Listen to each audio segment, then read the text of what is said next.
All right.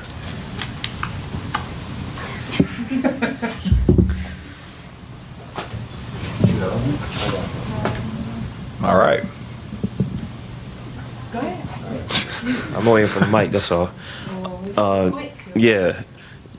Jake, what made you bang on Khalil Ware like that and out of that timeout? I have no idea. This is the first time I've dunked, I think, in a long time with my left hand, and I just saw an open lane. I was aggressive attacking it, and he kind of jumped a little bit late, so I went up to go dunk the ball for the first time instead of just trying to lay it up. What was that timeout like? Because it seemed like it was a very contentious part of the game. Like, they were cutting into that lead pretty deep, and I know both of y'all got games tomorrow. So, like, what was JJ kind of trying to express, and then obviously you came out how you came out of it? Yeah, just to stay with it, continue to, play well offensively, continue to move the ball, and then just continue to load on the defensive side and get stops. Your role with the team isn't necessarily like just to go score points. It's just kind of do a little bit of everything. How have you found the scoring find you over the last 3 games? Yeah, I happen to be scoring a lot of points recently. I'm making a lot of shots. Like at the end of the day, like the game against Minnesota, I missed 1 shot. This game, I missed 3 shots. So obviously, when I'm shooting the ball 80% or higher, I'm gonna score a lot.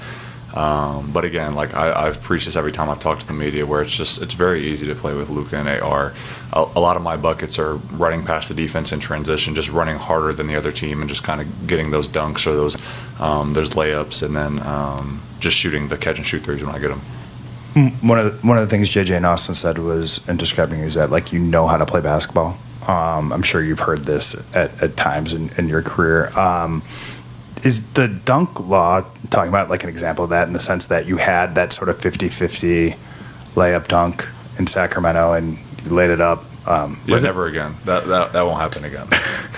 I heard that from about every player and every staff member. So now I'm going to dunk the ball if I have the opportunity to do that. But is that something like, just like, do you have an ability to quickly identify, like, okay, this was wrong this time, like I'm not going to do that again? Yeah, I think so. I think it's easy to recognize kind of like the situation that you're in. I would say I have a high IQ of the game and kind of just understanding what situation I'm in and kind of being able to read it quickly. So, Brad. Jake, in Minnesota, some fans said you had a who's number 12. yes, sir. And I saw you kind of like smiled and kind of waved to him like, I'm number 12. I kind of put my hands up like this, and I kind of agree with them, like who's number 12. I kind of played into it a little bit.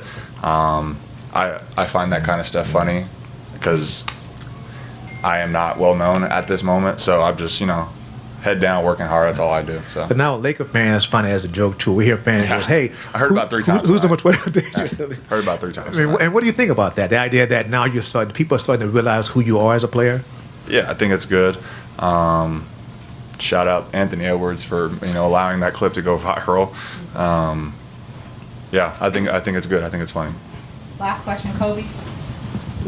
To Dan's question, also, you mentioned the game. How much do you feed off of your own defensive activity? You have 8 steals for the past 3 games, 4 tonight. How much does that feed your defense, feed your offense, or vice versa?